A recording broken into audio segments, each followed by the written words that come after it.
Il y a un acte que tu fais presque tous les jours, parfois machinalement, parfois sans concentration. Un acte si simple en apparence, mais qui a été donné au-dessus des cieux, sans intermédiaire, lors d'un voyage qu'aucun être humain n'a jamais vécu avant. Ce voyage, c'est l'Isra et le Miraj, un miracle réel, un honneur divin et un message profond qui nous concerne encore aujourd'hui. L'année de la tristesse.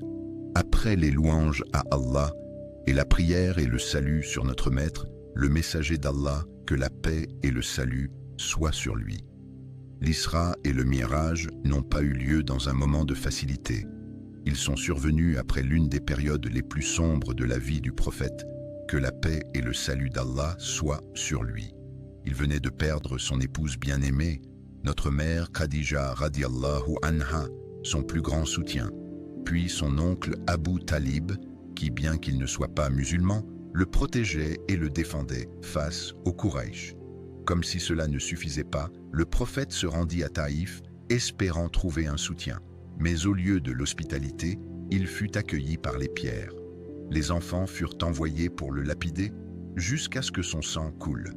C'est alors que l'ange des montagnes descendit et lui dit « Si tu le veux, je ferai s'effondrer sur eux les deux montagnes. » Et le prophète, que la paix et le salut d'Allah soient sur lui, répondit « Non, j'espère qu'Allah fera sortir de leurs descendants des gens qui l'adoreront seuls.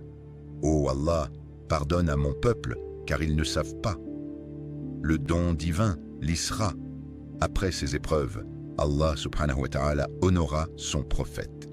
Une nuit, alors qu'il se trouvait chez Hani radiallahu anha, l'ange Jibril vint à lui, accompagné d'Al-Burak, une monture dont la vitesse dépassait l'imagination, posant son sabot à la limite de son regard.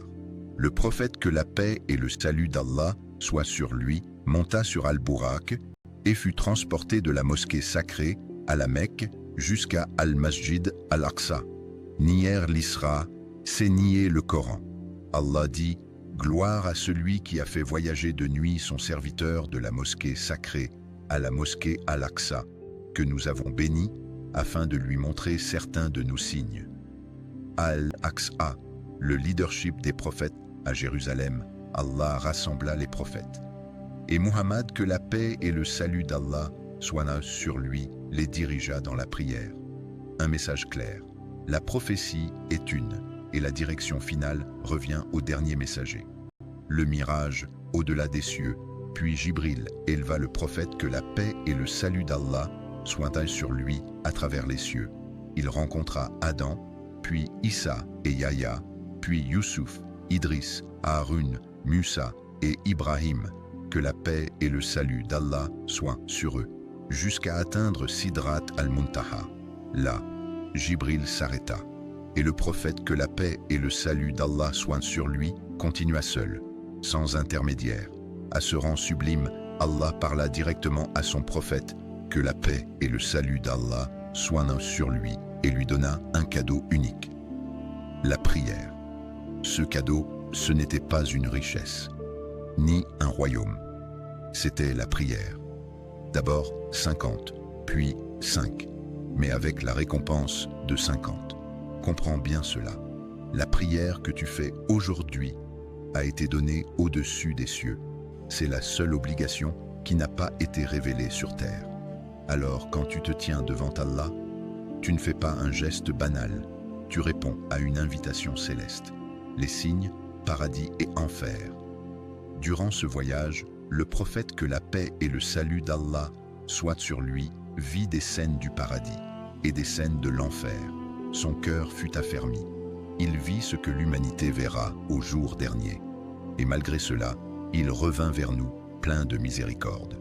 Le retour, la foi des véridiques. Il revint chez Hani radiallahu anha et retrouva son lit encore chaud. Lorsque les Quraysh se moquèrent, Abu Bakr radiallahu anhu répondit « S'il dit qu'il est monté au ciel, je le crois. » C'est ainsi qu'il fut appelé As-Siddiq, message pour nous. L'Isra et le Mirage ne sont pas un simple récit du passé, c'est un rappel vivant. Chaque prière est un mirage pour le croyant. Alors la vraie question est simple. Comment te tiens-tu devant Allah lorsqu'il t'appelle 5 fois par jour? Si ce rappel t'a touché, partage-le avec quelqu'un que tu aimes. Abonne-toi à la chaîne pour d'autres rappels qui nourrissent le cœur. Qu'Allah nous accorde la sincérité, la concentration dans la prière et l'amour de son messager, que la paix et le salut d'Allah soient sur lui. Assalamu alaikum wa rahmatullahi wa barakatuh.